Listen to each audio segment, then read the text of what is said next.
Sapphire president Sivaprasad കൂടി നമ്മളോടൊപ്പം ചേരുകയാണ്. ശിവപ്രസാദ്, നോക്കൂ, ഈ PM ശ്രീ അറബിക്കടലിൽ എറിയുമെന്ന് ഘോരഘോരം പ്രസംഗിച്ച് ഒട്ടുപിടിച്ച UDF സർക്കാർ അധികാരത്തിലേറിയ ആദ്യ സമയം തന്നെ പറഞ്ഞത് PM ശ്രീയിൽ തുടരും, അല്ലെങ്കിൽ PM ശ്രീയുമായി മുന്നോട്ട് പോകും. കാരണം അത് ഇടത് സർക്കാർ ഒപ്പിട്ടതുകൊണ്ടെന്നാണ്. എന്നാൽ ഇപ്പോൾ കേന്ദ്രത്തിൽ നിന്നും ലഭിക്കുന്ന മറുപടി അത് പൂർണ്ണമായും തകർത്തെറിഞ്ഞിരിക്കുകയാണ്. ഇനിയിപ്പോൾ അതിന് ഉത്തരവാദിത്തം PM ശ്രീയുമായി മുന്നോട്ട് പോകുന്നതിന് ഉത്തരവാദിത്തം UDF സർക്കാരിന് മാത്രമായി വരുന്നു. അപ്പോൾ അങ്ങനെയുള്ളപ്പോൾ ഉയർന്ന ഏറ്റവും പ്രധാനപ്പെട്ട ഒരു ചോദ്യം, എന്ത് നിലപാടിന്റെ അടിസ്ഥാനത്തിലാണ് PM ശ്രീയിൽ UDF സർക്കാർ മുന്നോട്ട് പോകുന്നത്? അങ്ങനെ മുന്നോട്ട് പോയാൽ SFI എങ്ങനെയാണ് അതിനെ നേരിടുന്നത്?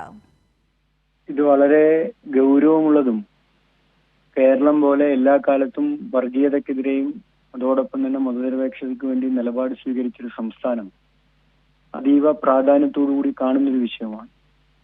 എന്നാൽ ഇതിലെ രസകരമായ ഒരു കാര്യം എന്താണെന്ന് വെച്ചാൽ, ഇടതുപക്ഷത്തെ ആക്രമിക്കാൻ വേണ്ടി കഴിഞ്ഞ 2 ദിവസങ്ങളായി തുടർച്ചയായി UDF MPമാർ രാജ്യസഭയിലും ലോക്സഭയിലും നടത്തിയ 2 ആക്രമണങ്ങൾ അവരുടെ തന്നെ നെഞ്ചിലേക്ക് ചെന്ന് വെടിയുണ്ടകളായി പതിക്കുന്ന കാഴ്ചയാണ് ഈ തുടർച്ചയായ ദിവസങ്ങളിൽ നമുക്ക് കാണാൻ കഴിയുന്നത്. 2 MPമാർ, UDFന്റെ MPമാർ, ഒന്ന് ശ്രീമതി ജെബി മേത്തറാണ്. ശ്രീമതി ജെബി മേത്തറും അതോടൊപ്പം തന്നെ അതിന്റെ തുടർച്ചയിൽ വഹാബ് സാഹിബും എങ്ങനെയാണ് PM ശ്രീ നടപ്പിലാക്കുന്നതെന്നും ആ PM ശ്രീ നടപ്പിലാക്കുന്നതിന്റെ ഭാഗമായി കേരളത്തിൽ നടന്ന നടപടിക്രമങ്ങൾ എന്താണെന്നും അതിന്റെ തുടർച്ച എന്താണെന്നും എല്ലാം വളരെ വിശദമായ ചോദ്യങ്ങൾ ഞാൻ എന്റെ വിശദാംശത്തിലേക്ക് കടക്കുന്നത്. അതിന്റെ രേഖകളെല്ലാം ഇപ്പൊ കേരളത്തിലും രാജ്യത്തെ പാർലമെന്റ് തന്നെ പുറത്തുവിട്ടിട്ടുണ്ട്. നിങ്ങൾക്ക് എല്ലാവർക്കും വായിക്കാവുന്നതാണ്. വളരെ സ്പെസിഫിക് ആയ ക്വസ്റ്റ്യൻസ് ആണ് MPമാർ ചോദിച്ചത്. അതിൽ ഏറ്റവും സ്പെസിഫിക് ആയി കേരളം ചർച്ച ചെയ്യേണ്ട പ്രധാനപ്പെട്ട ഒരു കാര്യം, PM ശ്രീ നടപ്പിലാക്കുന്നതിൽ കേരളം എവിടെ നിൽക്കുന്നു? അതാണല്ലോ ഇപ്പോ ഏറ്റവും ഡിബേറ്റബിൾ ആയ കാര്യം. കഴിഞ്ഞ തെരഞ്ഞെടുപ്പ് സമയത്തേക്ക് മാത്രം നിങ്ങളൊന്ന് പഴയ ക്ലിപ്പുകൾ, പ്രതികരണങ്ങൾ, പ്രതിഷേധങ്ങളൊക്കെ ഒന്ന് സൂം ചെയ്ത് നോക്കിയാൽ, ഒന്ന് പ്ലേ ബാക്ക് ചെയ്ത് നോക്കിയാൽ, അന്ന് കേരളത്തിലെ പ്രധാനപ്പെട്ട താഴെ ഏതെങ്കിലും UDFന്റെ വാട്സപ്പ് ഗ്രൂപ്പിലോ ഫേസ്ബുക്ക് ഗ്രൂപ്പിലോ പേജിലോ വന്ന വാർത്തകളെ അല്ല ഞാൻ ഉദ്ധരിക്കുന്നത്. UDFന്റെ പ്രധാനപ്പെട്ട നേതാക്കന്മാർ, അത് അന്നത്തെ പ്രതിപക്ഷ നേതാവായിക്കോട്ടെ, പ്രതിപക്ഷ ഉപനേതാവായിക്കോട്ടെ, KPCC പ്രസിഡന്റ് ആയിക്കോട്ടെ, മുസ്ലിം ലീഗിന്റെ ഭാരവാഹികളായിക്കോട്ടെ, ജമാഅത്ത് ഇസ്ലാമി ഭാരവാഹികളായിക്കോട്ടെ, UDFന്റെ ഭാഗമായിരുന്നല്ലോ അവര്, ഇവരെല്ലാം നടത്തിയ പ്രതികരണങ്ങൾ നിന്ന് നോക്കിയാൽ അന്ന് ഇവർ പറഞ്ഞത് PM ശ്രീ കേരളത്തിൽ നടപ്പിലാക്കിയെന്നാണ്. PM ശ്രീ കേരളത്തിൽ നടപ്പിലാക്കിയെന്ന് മാത്രമല്ല, അതിന്റെ ഫണ്ട് കേരളത്തിലെ ഗവൺമെന്റ് വാങ്ങി RSS അജണ്ടയ്ക്ക് കേരളം വഴിവെച്ചു കൊടുത്തിരിക്കുന്നു. ഇടതുപക്ഷ ഗവൺമെന്റ് RSS അജണ്ടയ്ക്ക് കേരളം വഴങ്ങിയിരിക്കുന്നു. SSK ഫണ്ട് ഒന്നും അല്ല ഇവരുടെ ലക്ഷ്യം, PM ശ്രീ ഫണ്ട് തന്നെയാണ് കേരളം വാങ്ങിയത്. അത് തെരഞ്ഞെടുപ്പ് മുമ്പ് നടത്തിയ രാഷ്ട്രീയ പ്രചരണമാണെന്ന് നമുക്ക് നോക്കാം. തെരഞ്ഞെടുപ്പ് കഴിഞ്ഞുള്ള പ്രതികരണം എന്താ? മുഖ്യമന്ത്രി ഏറ്റവും പ്രധാനപ്പെട്ട സംസ്ഥാനത്തെ ഉയർന്ന ഭരണഘടനാ പദവിയിൽ ഇരിക്കുന്ന ആളല്ലേ. മുഖ്യമന്ത്രിയുടെ വാർത്താ സമ്മേളനത്തിൽ മുഖ്യമന്ത്രി പറഞ്ഞ എന്താ? PM ശ്രീ ഫണ്ട് കേരളം വാങ്ങി എന്നാണ്. ആര് പറഞ്ഞത്? കേരളത്തിന്റെ മുഖ്യമന്ത്രി, ഇപ്പോഴത്തെ മുഖ്യമന്ത്രി ശ്രീ VD സതീശൻ.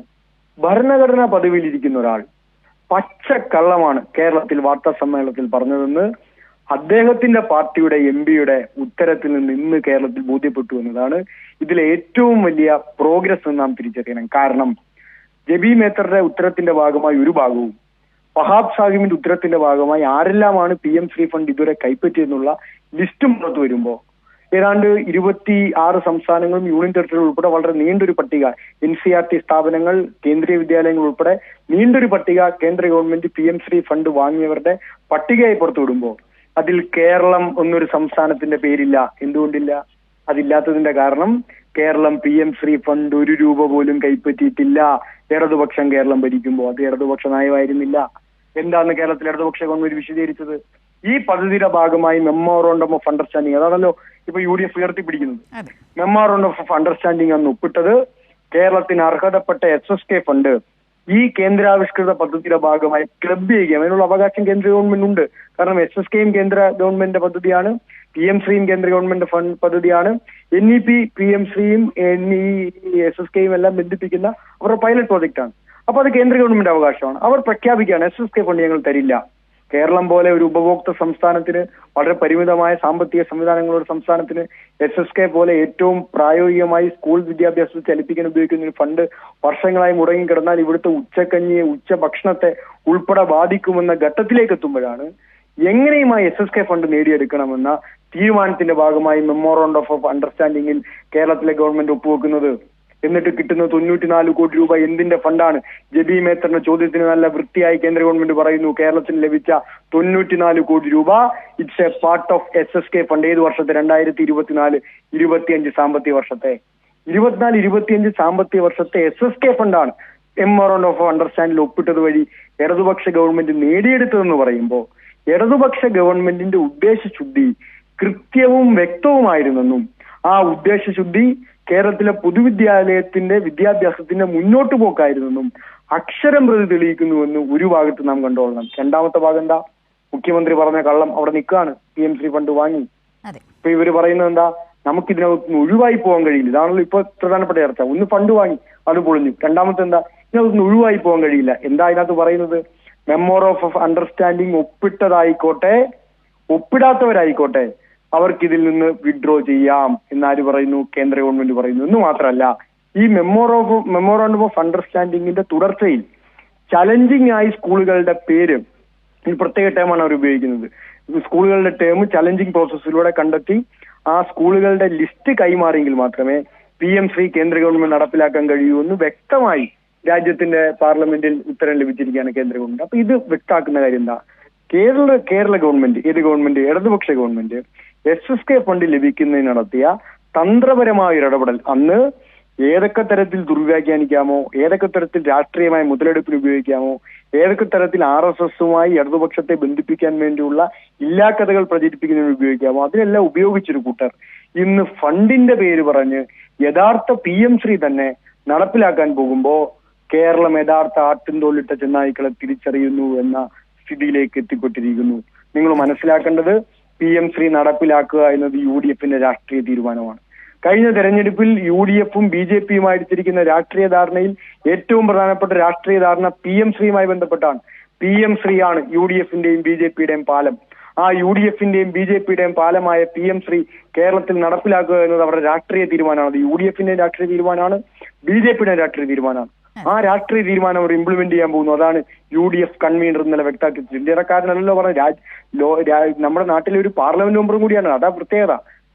ഈ കാര്യങ്ങളെ പറ്റി ഒന്നും അറിയാത്ത ഒരു നിഷ്കാമകർമ്മിയാണ് UDFന്റെ കൺവീനറെങ്കിൽ പോട്ടെ, നമുക്ക് പാവം സ്ലിപ്പ് ഓഫ് ദ ടങ്ങിൽ പറഞ്ഞാണെന്ന് വിശ്വസിക്കാം. പാർലമെന്റ് മെമ്പർ കൂടിയായ അടൂർ പ്രകാശാണ് ഇന്നലെ അസന്നിഗ്ധമായി പ്രഖ്യാപിച്ചത്, ഞങ്ങൾ സ്കൂളിന്റെ ലിസ്റ്റ് തയ്യാറാക്കിക്കൊണ്ടിരിക്കുന്നു, കൈമാറാൻ പോവുകയാണെന്ന്. അതായത് PMC നടപ്പിലാക്കാൻ പോവുകയാണ് എന്ന്. അതായത് ഈ കേരളത്തിനകത്ത് ലീഗും കോൺഗ്രസും ചേർന്ന് ഇടതുപക്ഷത്തെ വ്യാജാരോപണങ്ങൾ ഉന്നയിച്ച് പ്രതിരോധത്തിലാക്കാൻ ശ്രമിച്ച ഒരു രാഷ്ട്രീയ വിഷയത്തിൽ കേരളത്തിനകത്ത് യഥാർത്ഥ ഉദ്ദേശശുദ്ധിയോടുകൂടി ആ നിലപാട് സ്വീകരിച്ച ഇടതുപക്ഷത്തിന്റെ കൃത്യതയായ നിലപാട് എന്തായിരുന്നുവെന്നും UDFന്റെ കാപട്യം എന്തായിരുന്നെന്നും ഇപ്പോ പകൽ പോലെ കേരളത്തിലെ മനുഷ്യർക്ക് വ്യക്തമായ നിലയിലേക്ക് എത്തിച്ചേർന്നിരിക്കുന്നതാണ് ഈ വിവാദത്തിന്റെ പുതിയ പശ്ചാത്തലം.